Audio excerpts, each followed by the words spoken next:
Good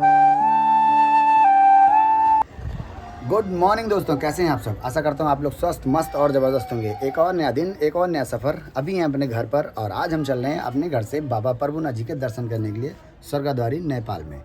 और ये मेरा दोस्तों आज मोटो राइड होने वाला है, जो कि मेरा पहला मोटो राइड है।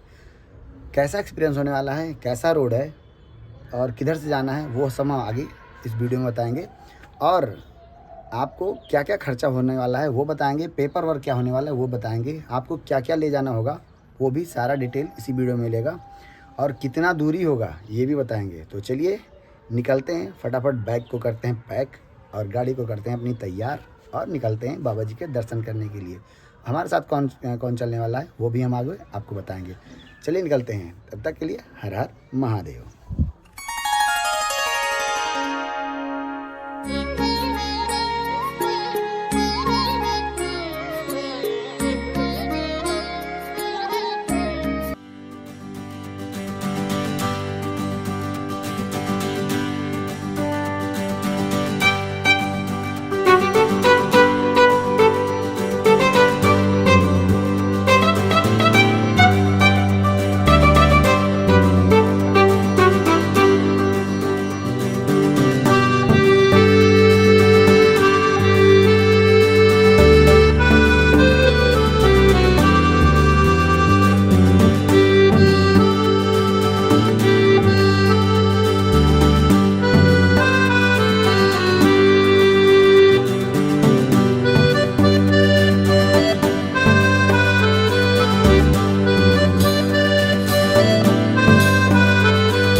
हम आ गए हैं गाड़ी पर और ये देखिए गाड़ी हमने ऑन कर दी है।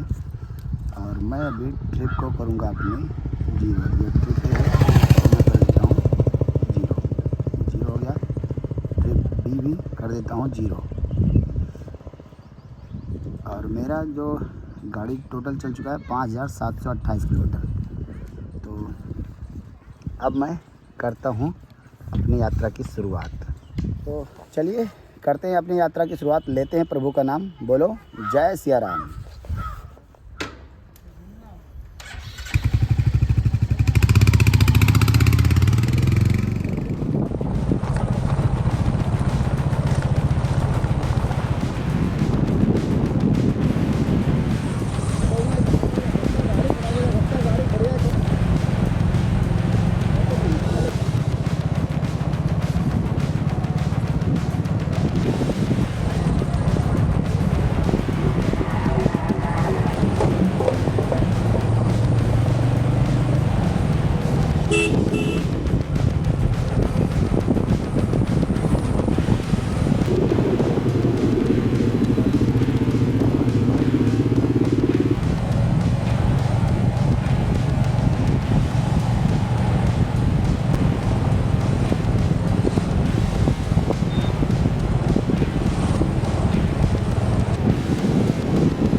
फाइनली दोस्तों हम पहुंच चुके हैं अब बालापुर चौराहा। ये पड़ता है हमारा कोयलाबाद से पहले इंडिया का आखिरी मार्केट है, जो कि तुलसीपुर का आगे बढ़ता है। तो हम यहाँ पहुँच चुके हैं और हम लोग सोचा कि चलो कुछ चाय वानी पीते हैं, क्योंकि आखिरी मार्केट उसके बाद नेपाल में पहुँच जाएंगे। और यहाँ से आगे पड़ता है जंगल। तो हम पहुँच चुके हैं यहाँ पर, और ये हम बबलू स्वीट्स वाले के आज रुक कर कुछ चाय पानी पिएंगे, और चाय पानी पीने के बाद में फिर निकलेंगे। तो चलिए कुछ खाते पीते उसके बाद देखते हैं गाड़ी। तो मेरा ये है ना गोप्रो थोड़ा दे गया धोखा, रास्ते में हैंग हो गया था, और हैंग होने के बाद में क्या हुआ, इसकी बैटरी पूरी उतर गई। तो मैंने इंस्टा से पूरा वीडियो बनाया, और अब जाकर ये ऑन हुआ है। इसको मैंने ऑन किया, चार्जिंग लगाया तो चार्जिंग इसकी उतर गई। तो मैंने पावर बैंक लगा के इसको चार्जिंग पे लगा लिया है। अब जाके इसका फुटेज निकलेगा। तो अभी क्या सीन है कि हम पहुंच चुके हैं बालागंज चौराहा के आगे। ये पड़ता है हमारा तुलसीपुर से आगे और जरवा से पहले। अभी आगे हमारा पड़ेगा जरवा स्टेशन, और जरवा स्टेशन तो मतलब नहीं है, पहले स्टेशन था, और वहाँ पर आगे आखिरी थाना है, जरवा थाना। उसके बाद से चल जाएगा जंगल, उसके बाद पहुँच जाएंगे हम लोग बॉर्डर। तो बॉर्डर पार करने के बाद वहाँ पर बॉर्डर पे क्या क्या प्रक्रिया होगी वो आगे हम बताएंगे। तो अभी क्या है, हम लोग रुक गए थे तो हमने इसको ऑन कर लिया, किसी तरह ऑन हो गया है। भाई आई होप कि आप धोखा ना दे, तो नहीं तो फिर पूरा वीडियो मेरा ख़राब हो जाएगा। बाकी रास्ता ठीक था यहाँ का, आप देख सकते हैं रोड बहुत अच्छा बना हुआ है। और हम लोग खड़े हैं, भैया हमारे खड़े हुए हैं। ये इनको अब हम हाय बोल रहे हैं, क्योंकि रास्ते में हम लोग ऐसे मिले थे और आए करके आगे बढ़ गए थे। तो हम लोग आकर अब यहाँ पहुँच गए। रास्ते में रुके थे, चाय पानी पिए, चाय पानी पीने के बाद में अब आगे बढ़े। अब हम लोग रुकेंगे खाली बॉर्डर पर, ठीक है। आगे जंगल भी होगा, जंगल में कुछ दिखेगा तो देखने रुकेंगे, फ़ोटो वोटो कुछ खींचना नहीं तो फिर खींचते हैं बॉर्डर तक। और बॉर्डर यहाँ से ज़्यादा नहीं, 7-8 किलोमीटर है। तो चलिए बढ़ते हैं आगे। तो फाइनली दोस्तों मेरा गोप्रो ऑन हो चुका है, और हम पहुँच गए आपके सामने, और हम हो चुके हैं आपसे रूबरू, और अब होगी हमारी आपकी बातचीत। तो और बताइए कैसे हैं आप सब। आशा करता हूँ आप लोग अच्छे होंगे। और मेरा गोप्रो जो है वो थोड़ा धोखा दे गया था, इस वजह से मैंने अपना हेलमेट का जो कैमरा है वो मेरा ऑन नहीं हुआ। इस वजह से मैंने इस कैमरे से इस्तेमाल करके कुछ वीडियो बनाया मैंने, और वीडियो बनाने के बाद में हम पहुंच चुके हैं फाइनली जरवा। और ये है जरवा का एरिया। अब यहाँ से स्टार्ट होगा हमारा जंगल। तो ये पहले का, अभी का नहीं है, पहले का यहाँ पर आखिरी स्टेशन था। यहाँ रेलवे स्टेशन था, जरवा रेलवे स्टेशन, और यहाँ से सामान वगैरह जाती थी। और ये यहाँ पर देखिए, अभी यहाँ तो पहले पटरी थी, अब तो नहीं दिख रही है, लेकिन पहले पटरी वगैरह दिखता था। और ये यहाँ पर है आखिरी चौकी। चौकी क्या है, इसको थाना बोलेंगे। और इसके बाद से आप स्टार्ट हो जाएगा हमारा, मतलब इंडिया का ही है जंगल, लेकिन इसके बाद से जंगल स्टार्ट हो जाएगा। तो ये देखिए, ये लिखा हुआ थाना कोतवाली जरवा। तो ये है आखिरी एरिया। वन विभाग का भी है। आगे देखिए जरवा इको पार्क भी बना हुआ है, ये पर्यटक के लिए। अगर कोई यहाँ आना चाहता है, घूमना चाहता है, तो आकर यहाँ पर घूम सकता है। धीरे धीरे डेवलप किया जा रहा है। तो फ़िलहाल के लिए ये सीन है अभी का। और अभी हम लोग आगे बढ़ रहे हैं, और यहाँ देख लीजिए, यहाँ सब धीरे धीरे वीडियो बना रहे हैं, आ रहे हैं। क्योंकि देखिए अब क्या है ना, लोग घूमना चाहते हैं, देखना चाहते हैं, दिखाना चाहते हैं कि हाँ क्या है।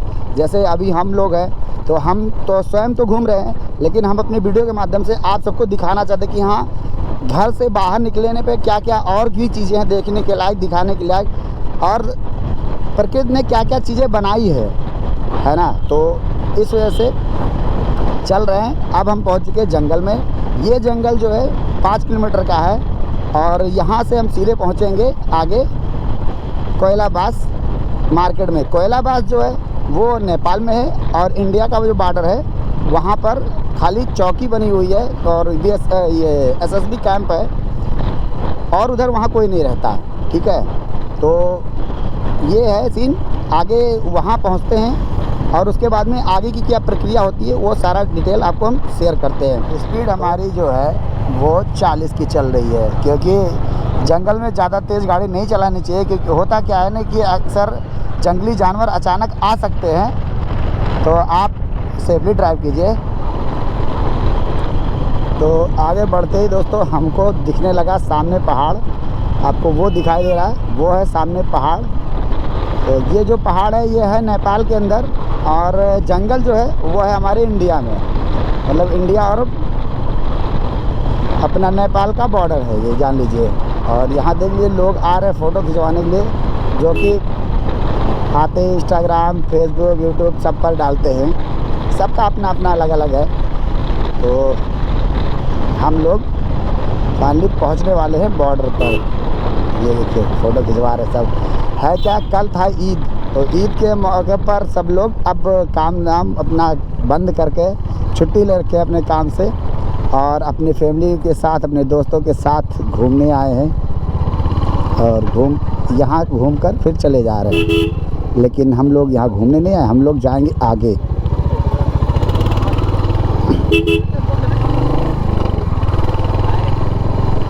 तो आगे है बॉर्डर, इस वजह से हमको वीडियो करना होगा बंद, और हम करेंगे पेपर वर्क कंप्लीट होने के बाद में चलेंगे अंदर। तो फ़िलहाल के लिए करते हैं बंद। तो फाइनली चेकिंग होने के बाद हम एंटर कर रहे हैं नेपाल में। तो आप सभी का नेपाल हिंदू राष्ट्र में आप सभी का हार्दिक हार्दिक हार्दिक स्वागत है। अब हम एंटर करेंगे भंसार कार्यालय के पास, पहुंचकर कराएंगे भंसार। तो चलिए आगे रुकते हैं।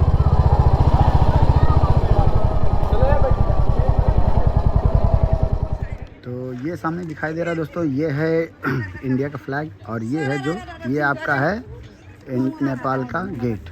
और इधर आ जाते हैं तो हम पहुंच गए नेपाल के अंदर।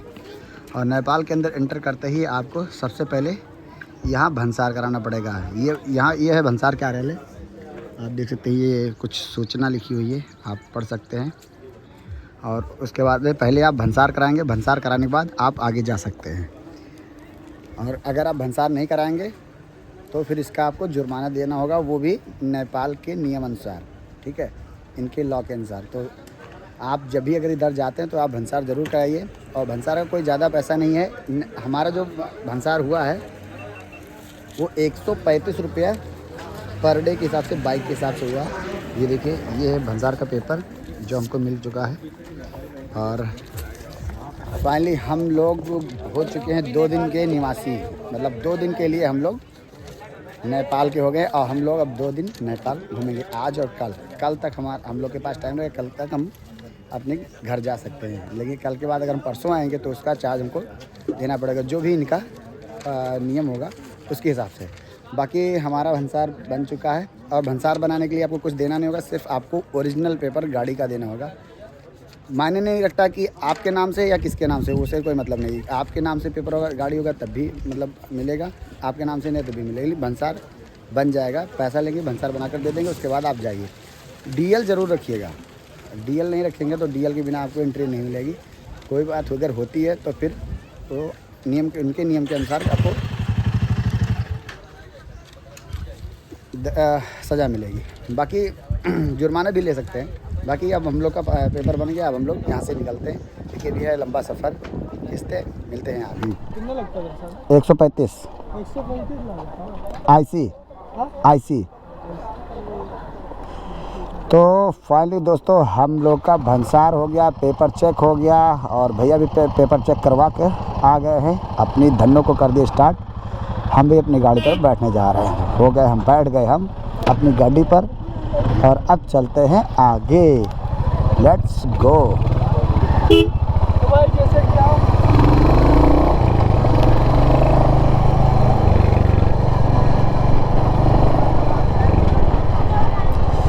तो सामने दिखाई दे रहा है ऊंचा ऊंचा पहाड़, पहाड़ी वादियाँ। हालांकि ये है ड्राई पहाड़, अभी ग्रीनरी नहीं है इसमें, लेकिन आपको कुछ ना कुछ दिखाई ज़रूर दे रहा होगा कि हल्के फुल्के लोग मतलब जा रहे हैं ऊपर।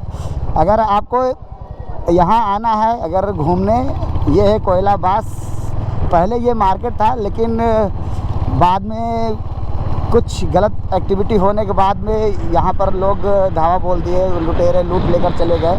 तो ये मार्केट हो गया बंद। पहले नहीं तो पहले ये बहुत अच्छा मार्केट हुआ करता था, अच्छा खासा यहाँ पे लोग आते थे सब शॉपिंग करने के लिए, सामान अच्छी खासी सस्ती मिलती थी और लोग आते थे। हम लोग भी पहले आए हैं, लेकिन अभी क्या है कि सब ख़त्म हो चुका है। मार्केट बिल्कुल मतलब जानिए मार्केट नथिंग के बराबर है। और वैसे एक यहाँ पर मंदिर है और ये राम जानकी मंदिर प्रवेश द्वार यहाँ पर है और ये बाई साइड पर। और आपको अगर यहाँ पर उस पर जाना है, क्या नाम है, अगर आपको एक्टिविटी करनी है कोई तो यहाँ पर आकर कर सकते हैं। बाई साइड पर आपको वहाँ पर हो जाता है, यहाँ बना हुआ है जंपिंग और ऊपर आपको लेकर जाते हैं। और ये सामने ये पुल है, पुल को हम पार करेंगे और इस साइड में है, ये देखिए अभी मैं दिखाता हूँ आपको। वो सामने दिखाई दे रहा है वो है झूला, आपको दिखाई दे रहा है, चलिए हम दिखाते हैं आपको। सामने जो झूला दिखाई दे रहा है यहाँ पर लोग आते हैं, तो कभी अगर आप आना चाहते तो आप आकर यहाँ घूम सकते हैं। और ये है पहाड़ी वादियाँ, देखिए आप ऊपर देखिए आग लगा हुआ है, कुछ जल रहा है क्योंकि अब ये पहाड़ ड्राई हो चुका है और इस पे पानी आती है। लेकिन यह है पहाड़ी नाला, आप ध्यान रखें कभी भी आइए तो ये ध्यान रखिए कि हो सकता है कि यहाँ पर कब पानी आ जाए कोई पता नहीं। इस वजह से यहाँ भी जब भी आए तो नीचे खास करके ना जाइए। होता क्या है कि कभी भी पहाड़ी नाले में पानी आ जाता है, तो सेफ्टी के पर्पज़ से आप ना जाएं तो ही बेस्ट रहेगा। हालांकि अगर आप उस पर जो हैंगिंग ब्रिज है उस पर अगर जा सकते हैं तो आप जाकर घूम करके वीडियो बना सकते हैं, फ़ोटो खिंचवा सकते हैं, जो भी आप एंजॉय कर सकते हैं। बाकी अब ये ऐसे तो बहुत सारे हैं नेपाल में। आगे बढ़ते हैं, फिर आगे आपको दिखाते हैं। चलिए हर हर महादेव। आओ